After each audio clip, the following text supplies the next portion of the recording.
Hi, Liam. Hi, Senator. How are you? It's been a while. We miss you now that you're so LA focused. We miss you in Sacramento.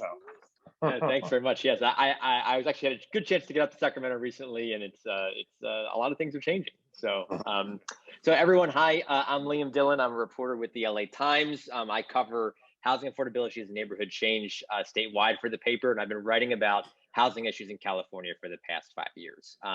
So we're going to talk today about how the state's housing challenges have changed during the pandemic and what everything might look like when we come out the other side.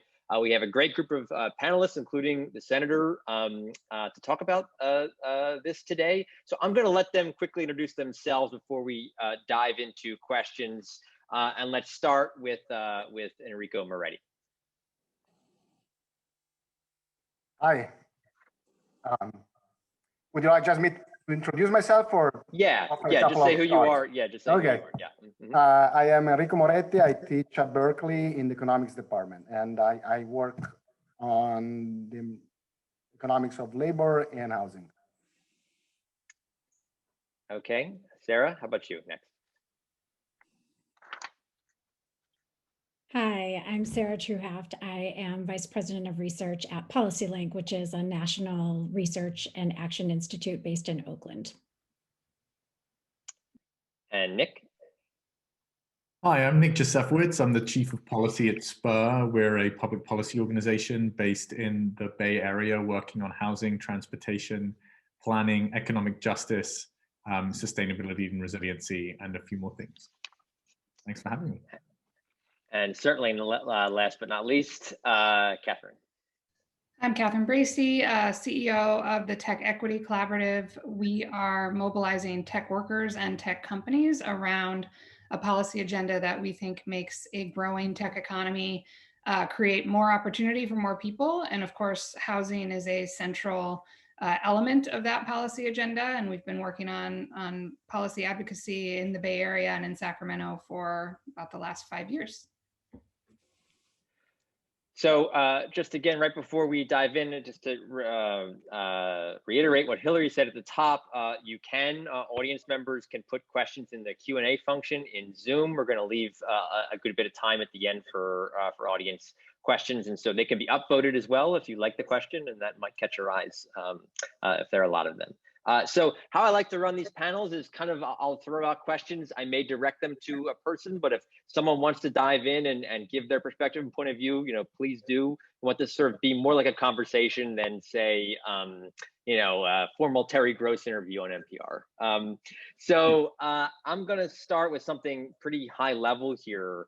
And the senator referenced some of these sort of stats and issues during his presentation. But we've seen almost kind of this reset during the pandemic where home prices in California are up a lot, in some cases a lot, pretty much everywhere. But average rents are down in most of California's big cities, and particularly in San Francisco, where they've been down close to 30% over the past year, and that's the largest decrease in the nation. And I guess, what do folks feel like these trends mean going forward? And Professor Moretti, I'd like to start with you on this. I think I agree with Senator Wiener that this is probably the transitory effect of the pandemic. Some people have left, especially downtown San Francisco. So rents are reflecting demand and supply right now. Housing prices are telling us that there is a good expectation of recovery in the coming 2 or 3 years. I agree very much with the senator analysis that supply constraint really matter for rents and for housing prices, and that what he didn't say is that it's not just they matter for quantity of housing that we have available in California, but also for the price that we pay for rents, and that these set of policies that he has described are quite regressive. They punish renters. The main winners are incumbent landowners or homeowners who have bought before the rising prices, and the main losers are renters. And I think that it's jarring that these type of policies, so aggressive, have been put in place in a state that presumably should be progressive. So I thought he made a lot of good points, and his policy prescription are very consistent with economic literature on this topic. Does anyone else want to kind of weigh in on whether the trends you think are how much of these trends are temporary versus how much maybe more permanent changes? Yeah, Liam, this is, I agree. I think it is temporary. And this is one of the reasons that before the pandemic, I used to, I don't know, get in a little bit of trouble because I sounded like I was defending tech or tech workers, saying that they were not the cause of the housing crisis, which many people were claiming. But really the reason that is a dangerous and unhelpful analysis of the problem is because it's not true. And it also allows us to think, well, once tech workers leave, then the problem is solved. And I think that's really gonna come back to bite folks who think that now that, this move to remote work means that tech workers are off in Boise or Austin or wherever, that we don't need to worry as much about the housing crisis. That's gonna be, when tech workers come back, and they will, because the company headquarters are still mostly here, and there's cachet with being close to headquarters, whether there is a policy around remote work or not, prices are gonna skyrocket again, just as we saw in the last decade. And I'm worried it's gonna be a lot worse because the bottom has really fallen out for lower and middle wage workers, and they will not have had a chance to gain a foothold back in the economy before the boom happens again. So if we don't take this opportunity now to really invest in the kinds of policies that Senator Wiener is pushing, we're going to be in a much worse position, I fear, over the next recovery period. And that's going to be, if we thought homelessness and social dysfunction was bad over the last 10 years, I think it's going to be on steroids going forward. So we really need to not take our eye off the ball when it comes to the urgency of this problem. I think it's also important to say that even though prices have dropped significantly in a place like San Francisco, they're still basically the highest in the country. And you're still looking at one bedrooms going in the latest rent report for over $2,600 a month, which isn't just the highest in the country. It is hundreds of dollars higher than the next highest. And so, if anybody thinks it's house rental prices going down in a market like San Francisco makes it cheap, they haven't been outside of San Francisco enough. Yeah, I'd just add, I think that these trends show that inequality is likely growing, right? Because home prices are still increasing, but yet rents are lower, but still, as others have said, they're still way too high compared to people's incomes. And what's happening with the job market is a whole other story, right? And so I think inequality is increasing with these dynamics. So we need, more supply at all levels, but especially more supply for people with low incomes, so that everybody has. And I have Enrico would know, have the numbers in mind better than I would, but my understanding from what is that we're starting, but San Francisco at least, the bottom, it's not going down anymore, and it started to tick up a little bit, is what I've been hearing from landlords and from and from people who have been starting to look for apartments. I personally know various people who have taken this opportunity to move into San Francisco from the East Bay, because they're like, wow, it's now $500 cheaper. I can actually afford it. And that's anecdotal, of course. But I just, as much as I would love for it to be a long-term reduction in rents in San Francisco, I don't think that's going to happen. So I want to ask a little bit about, and this again been brought up by a few speakers at this point, this sort of idea of who is leaving, where are they leaving from, where are they, going?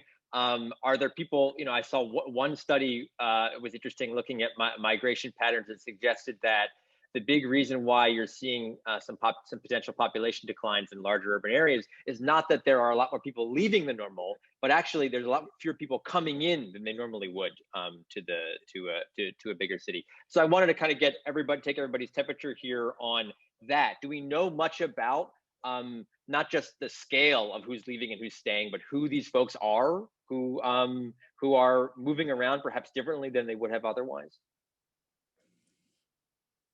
I think we know still very little, in part because we have data from the Postal Service data set that records when people change their address, but we don't really know their age, their income. We don't know exactly. What we do know is that in every recession, people move less than in expansion.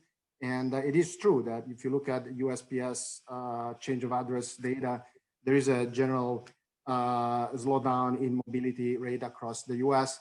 In the Bay Area, there's been a little bit more than usual, but as discussed earlier, the numbers that are not consistent with this, massive outflow. Yes, there was a little bit of slowdown in how many people come in. San Francisco City, the county, has lost probably 20,000 residents, depending how you count, which is a big number. But it's probably, when you look at the variation of the number of residents over the business cycle, is not unprecedented for San Francisco. Well, and I think that what was found is people are moving out of San Francisco. I think 53,000 moved out in the last year compared to 17,000 the year before, right? So people are moving out, but it's not necessarily so much to Texas and Colorado and elsewhere. I mean, so there's some of that, but it's mainly people are moving to other parts of the Bay Area or California. Like that's predominantly the pattern. And yeah, exactly. People really want to know who is moving. And that is, we don't have the data yet to really know. I mean, I think anecdotally, it's, the white collar workers who've been able to move, but it's really hard to know exactly. I think it's also, and again, we don't know yet, but we might, and again, so a lot of it's anecdotal now. So I mean, I'm in a position, I have the privilege of talking to a lot of people, and people tell me things all the time. And there are people, I think, who they were at some point going to move to the suburbs. They wanted, a single family home with a yard, and they just wanted a different, maybe because they had kids and they just did not see themselves staying long term in the city, and maybe this accelerated it a few years. There are some people who left. It's temporary. They're coming back. I know people who have left and are absolutely coming back, but they just didn't want to be in the city during the pandemic. They wanted to be elsewhere, or people who decided they didn't want to pay rent, so they're going to live with mom and dad. I know people who decided to take a 6-month road trip because they can work from everywhere, all around Wyoming and Montana and Colorado. So they gave up their apartment and their rent, and they're going to come back soon. So I think there's a lot. It's super complex in terms of who's doing it. I also think it's important to put these numbers in context.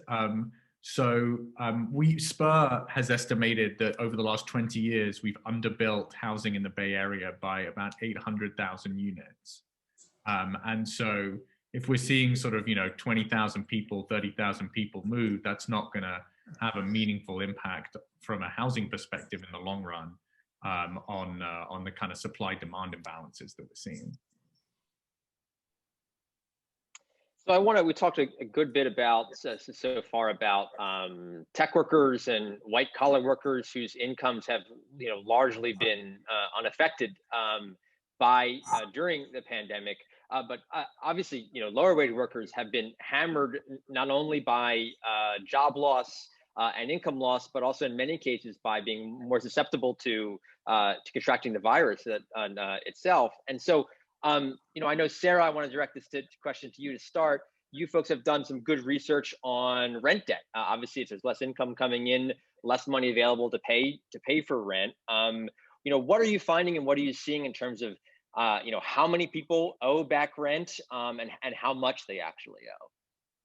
Yeah, I think, California renters were in crisis before the pandemic, right? In terms of housing burdens and escalating rents. And it's like even worse now for some renters. And I think, so The problem is enormous in terms of how many renters actually have accumulated debt. It's our most recent numbers, which are updating a previous analysis, are about 814,000 households. 814,000 households in California. That's about 14% of renters have debt. This is down a little bit, right? As we're reopening, people are getting more income. So it's down from about 1.1 million, a month or so ago. So, so there's some improvement, but that's an enormous number. And, they are predominantly lower income renters with incomes under $50,000 per year. 77%, have lower incomes. 77% are also renters of color. So this is a huge racial equity issue and an economic equity issue in terms of who has rent debt. And they are predominantly people who have lost jobs or income, due to fewer hours in the pandemic. So 80% of them, have experienced income losses in the pandemic, and 65% are unemployed now. So, it's a huge issue. The amount of debt, it's interesting. We don't have great data on it. We don't have great data from California on like what share are just 1 month behind versus 10 or 11 months behind. National data that we use in our estimates to plug in like for unknown information is about half of them. It's a month of rent debt that they owe. And then there's about 5% who have not been able to pay throughout the pandemic, right? So it's this uneven distribution. So people are struggling. So it shows you people do everything they can to pay the rent. I mean, this is a norm that people are trying and struggling to pay the rent. They're foregoing food, they're charging on their credit cards, they're borrowing from friends and family. And so it's just a really tight situation. So thank goodness we have some support coming to provide rental assistance, which I'm sure we'll get into, but it's a huge equity issue that we want to make sure, we are able to eliminate these debts and ensure that landlords are able to stay in business, right? So it's both sides of things. Does anyone else want to weigh in on not just, I guess, rent debt, but also the sort of different and very disparate ways that different workers, white collar, blue collar, lower income folks have been affected in the housing space in particular during the pandemic? Well, I think, if you look at this, it's a recession overall, but it's one of the weirdest recessions. I'm not an economist, but I was nodding his head. Just a bizarre recession. The fact that, and we see, that if you're part of the billionaire class, you've been doing amazing this year. If you're, it's just the divergence, and we already had just horrific income inequality before the pandemic, and it's just getting more and more extreme. It's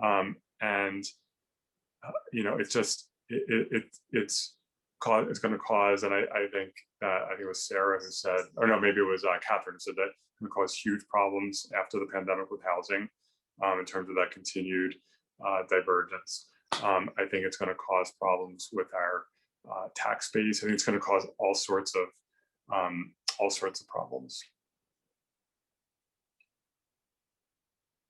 Yeah, I just think that point of, eviction has these tremendous costs to, if people are evicted, right? If we're not able to clear the debt and if people are evicted, that just has tremendous costs, not just to people, which is fundamental, but to whole community. Right. So right. Or even if they are keep their homes, but it's converted to commercial debt, which is what our eviction moratorium does. That's still a huge barrier for people. Now, the rent relief program we adopted with the $2.6 billion that we received from the federal government, that it's a very robust program, and there are different estimates for what the level of rent debt is. Whatever the estimate, this whole should cover it, and there's more than the one that they just passed. So that 2.6 billion number is going to go up. We're really hoping we can also start using it for that unpaid utility bills. But this will allow so many renters to clear their back rent, and it's a pro small landlord program too, because they can get 80% of the back rent, which is better than nothing. Now the challenge is we have to make sure that it's administered well and it's not in the same universe as EDD and unemployment benefits. Also, it is the landlord who decides whether to participate in it, which is not something that I was enthusiastic about, but that's where the legislative leadership and the governor landed.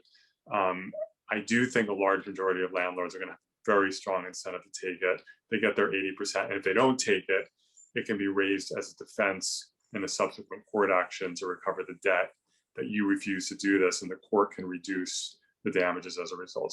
So I think there will be a small group of landlords that won't do it, and those tenants will get screwed. But I think a large majority of tenants will benefit from it.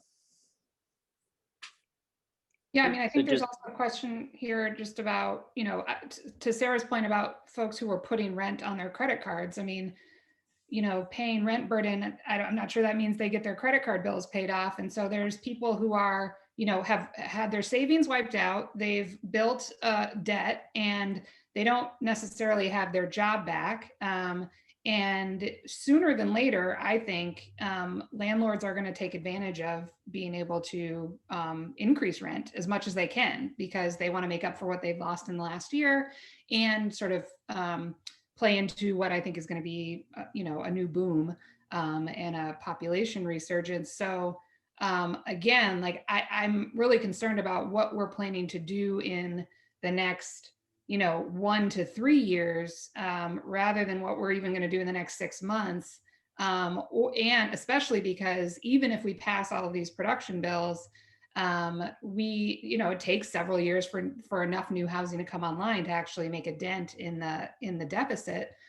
So how are we going to deal with that deficit? I think, you know, it's interesting to think about the role that the federal government plays here. You know, I've been working on housing policy pretty much solely in a Trump era. And so it's almost like I can't imagine the possibilities of having a friendly federal government. And I think we might want to ask some questions about what role the federal government can play in preventing the bottom from really falling out as the recovery proceeds beyond 2021. And I wanted to also just lift up what Senator Wiener was saying about how it's the rent, but the sort of the rent debt is sort of one of the primary debts, and it's also what Catherine was saying. But the utility debt is also enormous. And on the water side, for instance, there are some public utilities like East Bay Mud and even in San Francisco PUC, where only about 10% of low-income families are actually enrolled in the water affordability programs. And then when you kind of go on utilities, often once you sort of go into debt, it just starts spiraling because you have the fees and then the fees on the fees and the connection fee and the disconnection fee and the reconnection fee, and then before you know it. And so that's also, you know, potentially over $1 billion. And then, as Catherine was saying, the people who are paying these by just taking on more debt. And so, you know, I think it is going to be so important to look at all of this comprehensively and find the kind of a way to kind of get to return even a modicum of economic security to those who've been most impacted by this. And on the water debt, it's we've looked at it a bit, but it's also, you know, no surprise. I mean, kind of when you disaggregate anything, you find that, you know, there are racial inequities, and Black households with water debt owe more than white households with water debt. So all of these issues, it's really critical to solve them so that we act on, you know, I think that there's been such an increased awareness of racial equity and a need for race conscious strategies and approach. And, you know, all of them are rearing their heads with this pandemic. So it really needs to be front and center in terms of how we're thinking about solving those problems. So I want to give a bit of an explanatory comma here, trying on the rent relief program at the state level, which most people have addressed and have added a lot of detail. Essentially, and people correct me if I'm wrong, because I'm not full-time on covering this stuff anymore, 100%.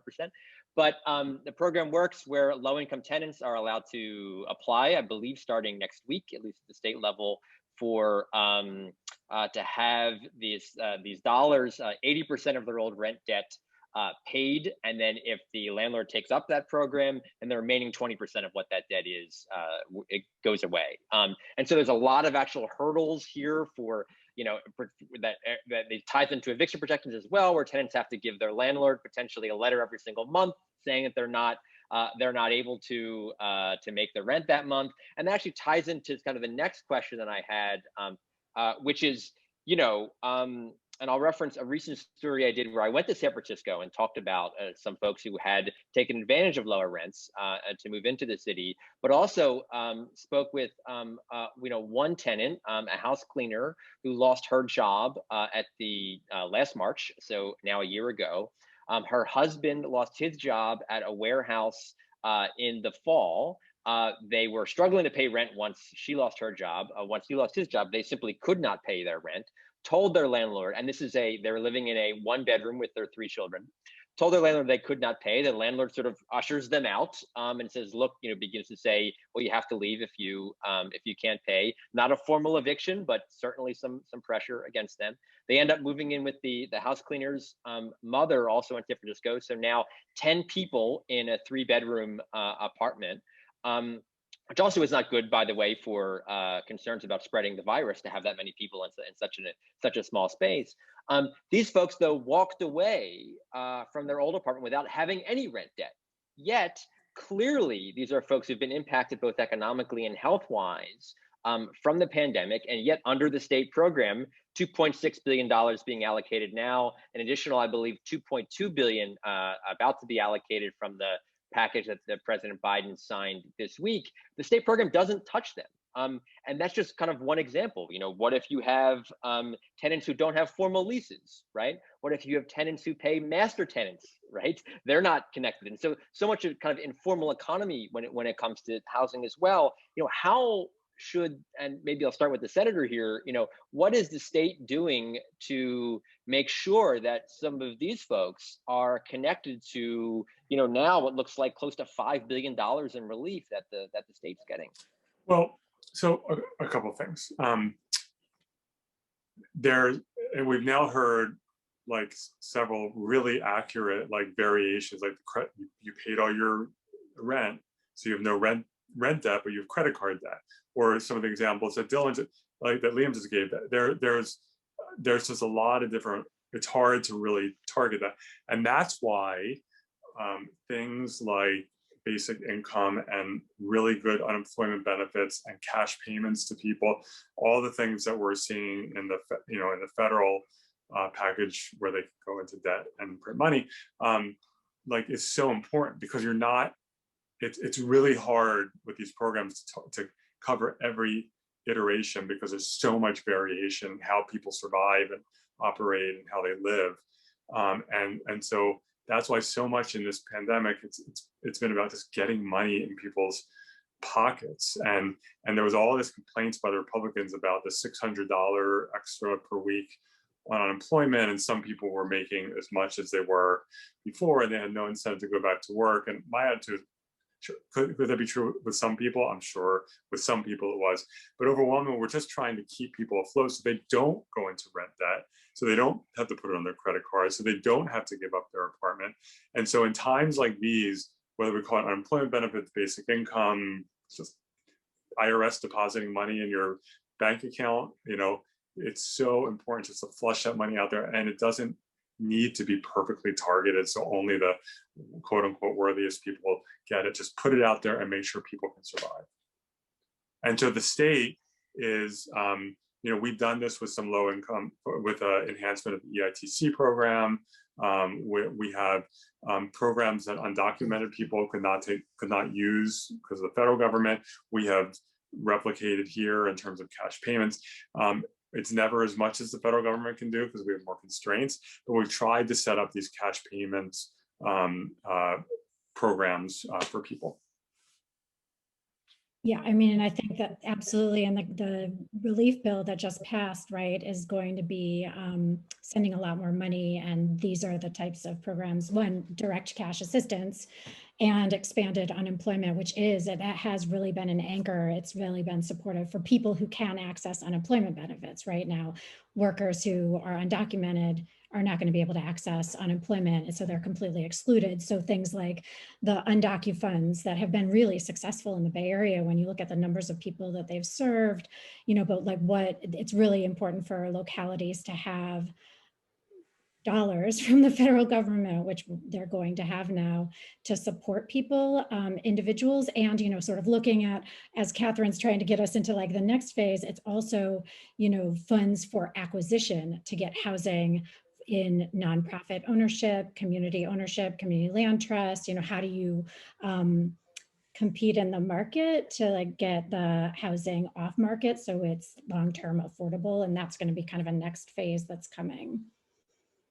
I think Sarah's absolutely right that we're always when renting a new one-bedroom apartment costs you $2,600 a month, you're always going to be on the edge. And we think we recently released a report at Spur that looks at how many new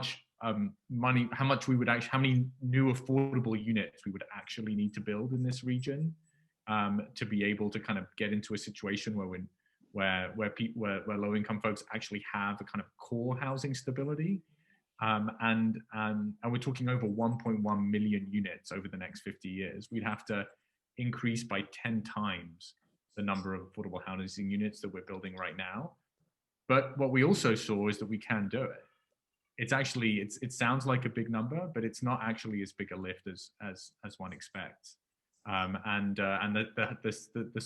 subsidy gap is about $3.5 billion a year, which again sounds like a lot, but in the context of how much government, if you look at government spending broadly in the Bay Area, it's also not that high a fraction of it. And so there is a real opportunity, I think, not in the immediate term, which is we have to focus in cash. Transfers are incredibly powerful. But in the long run, I think we need to get into a situation where people have a lot more security in affordable homes, who now provide them with significantly more economic security.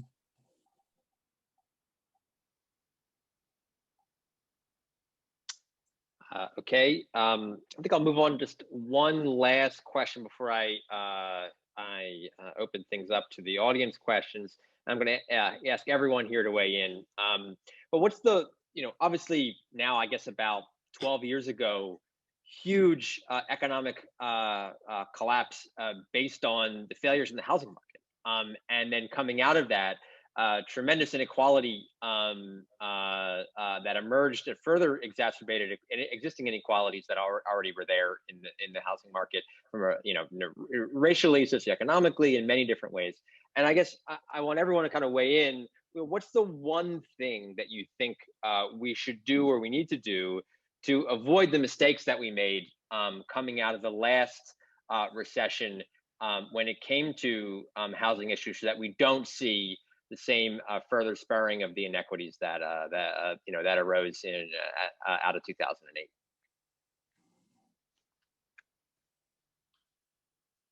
It's an Enrico question. What's that? It's an Enrico question. I think that coming out of the last recession, we didn't really, a lot of federal policies were targeted toward making sure that the financial system was not in the same level of risk as before, but not at the state and local level. Not much was done in terms of the constraint to the supply of housing that have been creating the housing crisis in expensive coastal cities to begin with. We've been on a trajectory, as Senator Wiener was saying earlier, of choking the supply for 50 years. And I think coming out of the last recession, remember the last recession was a recession where people were terrified about low housing prices. And so seen through those lenses, not much was done about housing supply. And then 10 years later, or 12 years later after the recession, we were at the level of housing prices that were unprecedented, especially in expensive coastal areas. There is, you know, there are many ways in which coastal California restrict supply, and I don't think anybody has in mind of building on the hills or in the parks or in our spoiled land. The idea would be to densify the urban core and build near transit and do it in a way that actually is also environmentally improving. Is not adding to sprawl, is potentially reducing the threat of sprawl. And I think that the going forward, increasing supply should be the key goal of our housing policies, especially in the part of the country, in the part of the state, the cities that are downtown, where we can do infill housing without adding to sprawl on the periphery. I'll give another angle here. You know, I mean, the last recession, it was like, you know, predatory lending targeting Black and Latinx homeowners with terrible products. And then we bailed out the banks.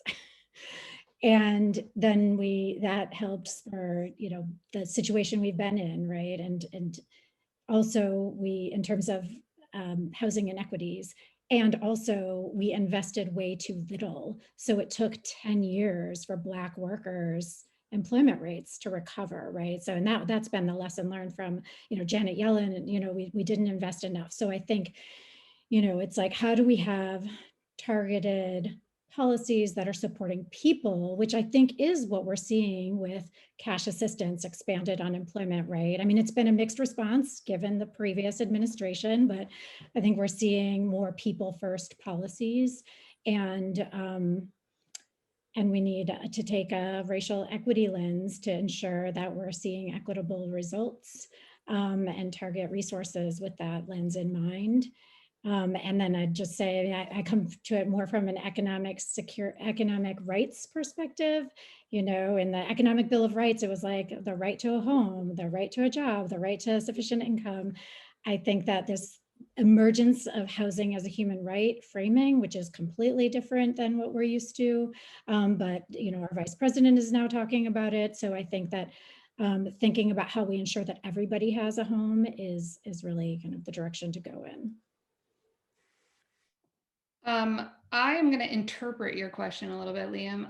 I wasn't working in housing in 2008, but I know that over the last 12 or so years, what we have seen an increase in is the use of technology, machine learning, and artificial intelligence in the housing space in a way that is, I wouldn't say unregulated in the way that some technology is, but it's certainly creating new problems that I don't think we fully understand.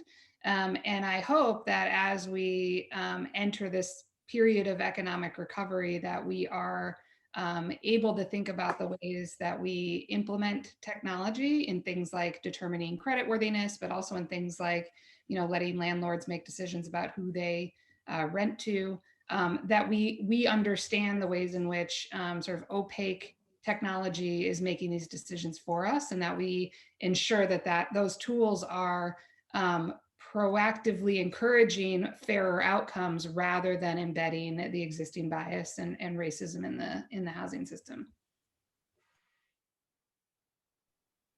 You know, one of the things to build on what everyone else has said, it's always dangerous to go near the back end of these panels when everybody else has said everything that should be said. But in 2008, you saw the sort of a steep decline, what had been a secular trend of a shrinking of the construction workforce, and it was really abrupt, and a lot of people left the construction workforce and didn't come back, and that we don't have a good set of kind of training programs to really expand the construction workforce in a meaningful way, especially with skilled trades in California. And so what happened on the back end is that you saw not only were housing prices going up, but it was becoming more and more expensive to build housing. And it was really related. And now you're in a situation where, you know, a kind of a standard unit of affordable housing in San Francisco is going to cost you, or in LA is going to cost you potentially over $1 million to build. And so I think what we, one of the things that we need to do is we need to learn that lesson from 2008, which we haven't learned, and really find a way to expand the construction workforce, to be able to kind of give people more opportunities to help build the communities in which they live in. And then also look at industrializing housing production, which I think is maybe the flip side of the technology argument that Catherine was talking about, where if we can really sort of start building more housing in factories, in the same way that we build TVs, we might be able to build a lot more housing a lot less expensively, and give people much safer, sort of physically safer jobs, and also safer more jobs in terms of sort of the security of a kind of a long-term factory job, the types of jobs that we've kind of been losing in this region and in this country for too long. And a sort of a phenomenal project run primarily by Tipping Point in San Francisco showed the potential of one of the first housing factories to be able to deliver affordable housing at almost half the price of what you could do otherwise. And it was also in combination with SB 35, Senator Wiener's permit streamlining law. And if we can kind of come out of this recession with a recommitment to the construction workforce, with a sort of a recommitment, with a new commitment to industrializing housing production, I think we could end up in a much better place.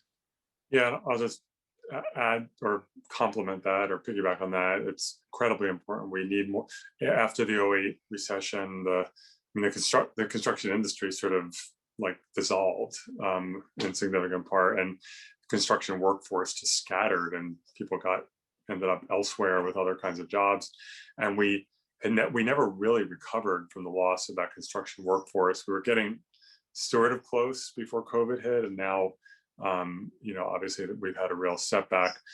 We need to, and then the Trump immigration policies really hurt us. Construction has always been, at least in part, immigrant driven. It's been a good path to the middle class. So we need to work with the building trades to ramp up apprenticeship programs, really, really increase that workforce, and then make sure that when we are in a downturn and the market rate housing and building in general is not doing what we need, that we increase our investment in affordable, / public subsidized housing to make sure those construction workers can continue to work and they don't leave the profession. So I'm going to move to some audience questions now, and I think the first one will piggyback nicely, particularly what you brought up, Nick, when it comes to the cost to build affordable housing and what that means for the production of affordable housing. And so this is actually something that we at the LA Times took a close look at last year. California being among the highest in the country in the cost to build low-income housing, over $500,000 per apartment. We found one project in northern San Diego that was over $1 million per apartment, and significant numbers in the Bay Area that were a half dozen that were over 900,000. What could be done, do you think? And part of the issue was sort of the very difficult bureaucracy when it comes to financing projects at the state level and matching state funds and tax credits with local dollars. What could be done to make that process, easier and more efficient, so that we will result in ultimately more low-income housing production overall? Yeah, I mean, so many things, but the way that we've structured it now, it's like you take that kind of the idea of the rocket mortgage, where you can get it in 10 minutes, and then you do the opposite of that, whatever that is. And it's how many steps do you have to go through to kind of, to get the financing for an affordable housing project, and how unsynced up are all the different pots of money that you're going for. And so, even until last year, I think the state had over 9 different, and I might be getting the numbers wrong, 9 different pots of affordable housing funding. Each program had different requirements. Some of them were contradictory. They would run at the cycles for getting the affordable housing funds you'd apply at different months. So you couldn't actually sort of you need different forms to apply. It was just incredibly complicated. And all that complication adds time and adds money. We should really be sort of looking to try and make affordable housing finance a one-stop shop. But even if we did that, we would still be plagued by the scarcity of affordable housing finance that we have now. And so we need to significantly expand the amount of affordable housing finance we have now. So when you're developing your project, you have a real certainty that you'll be able to get it funded, and not that you'll have to sort of compete with everybody else. And then maybe sort of after you're kind of 2 years in, sort of drop off.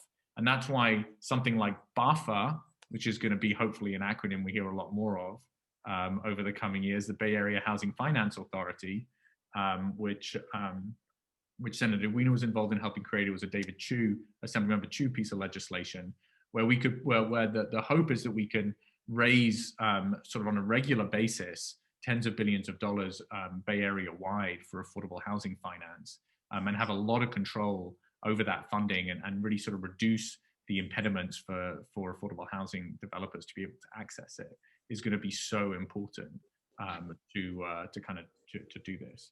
And I think, you know, just to just again plug industrialized housing production, you know, it's really, there's when you look at housing production, it's the largest economic sector globally, even bigger than Bitcoin. But it has lower carbon emissions, I bet. Lower carbon emissions than Bitcoin. But over the last like 50 years, it's actually seen decreasing worker productivity. So we now build fewer homes per construction worker than we did 50 years ago.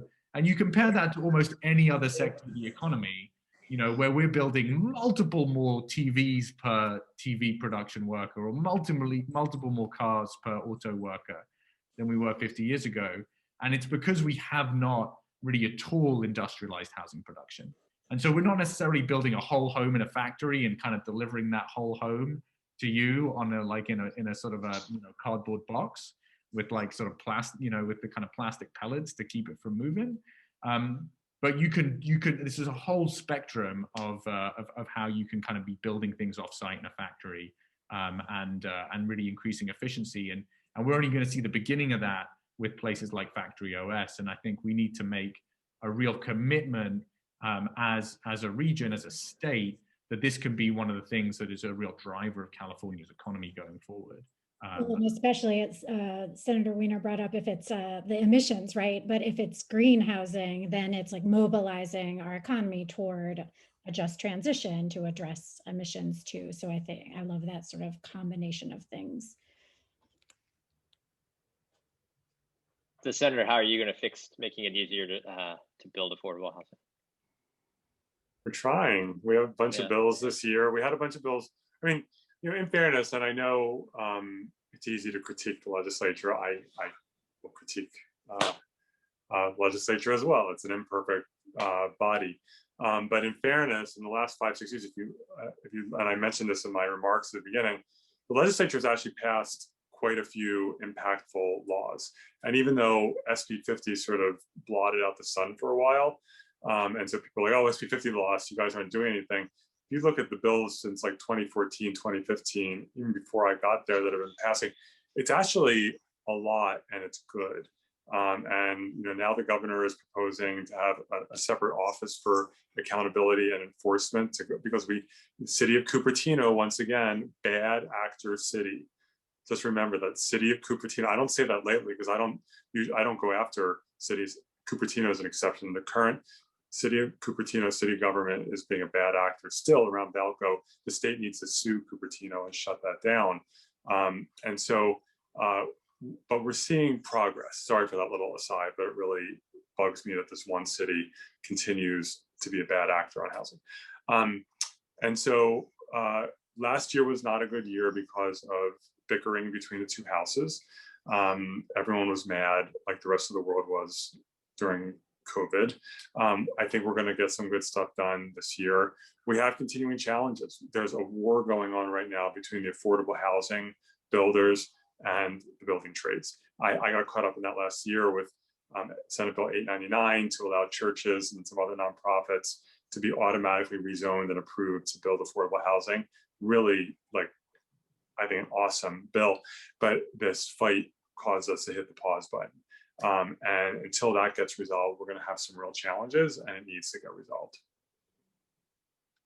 I think I have time for one more question, so I'll pick the one audience question that a modified version of it that's up at the top of the list here, and that is cities around the state now, in part thanks to one of your bills, Senator, have to plan for significantly more housing over the next 8 years than they have in previous years. I know with the numbers in Southern California, Los Angeles, and the surrounding counties, 3 times more housing than what they've had in this current 8-year housing cycle, known as the housing element or the regional housing needs allocation process, or RHNA.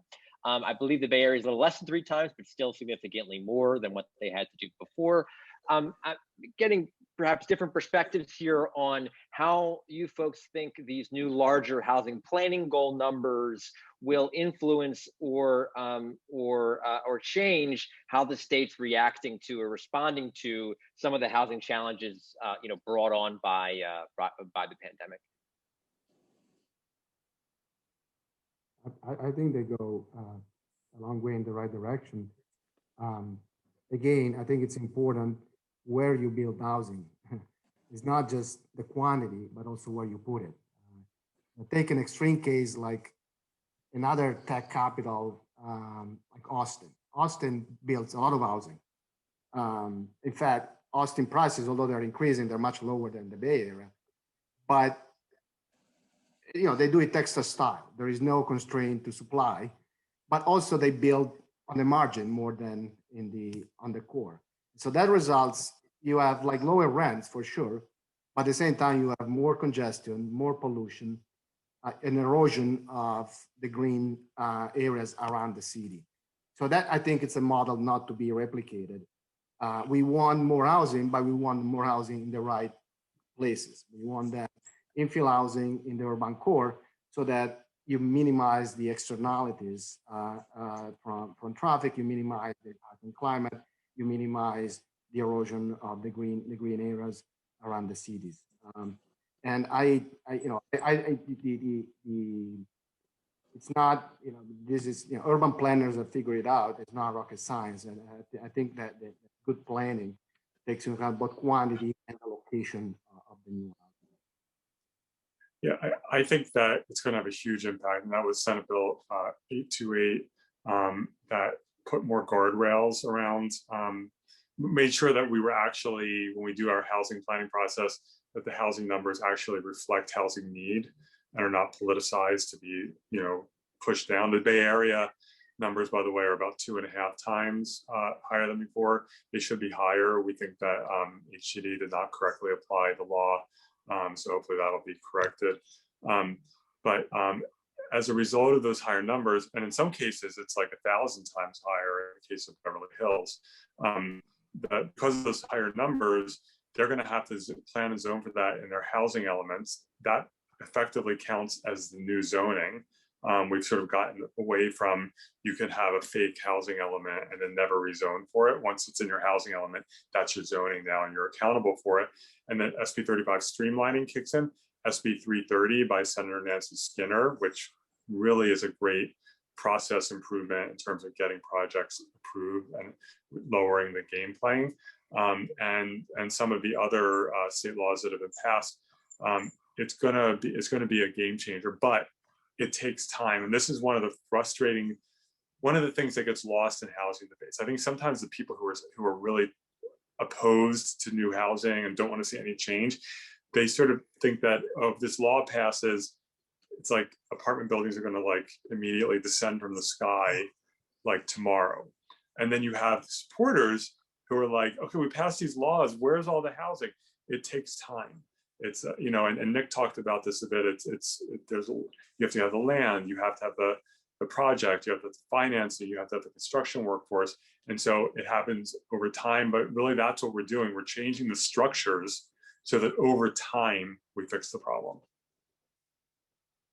I think it's like, where is a great question in relation to opportunity also, right? Which is, so where are we building, where and for who, right? Because when you look at and if folks can go to the Bay Area Equity Atlas and pull up, it's a data visualization tool and resource, and you can pull up the RENA allocation, like how people are how communities are doing on their allocations in the Bay Area, right? And you'll often see, of course, the most housing that's getting built is for higher income people, and it's really low in the lower income people. So we need to raise the whole thing up, and that's what we're talking about. But it's also that we need to be building for like lower income people, and then we need to be building housing for low income people in communities with good schools, access to transit, access to jobs, so I think that's where and for who are really critical questions. And then are there any teeth?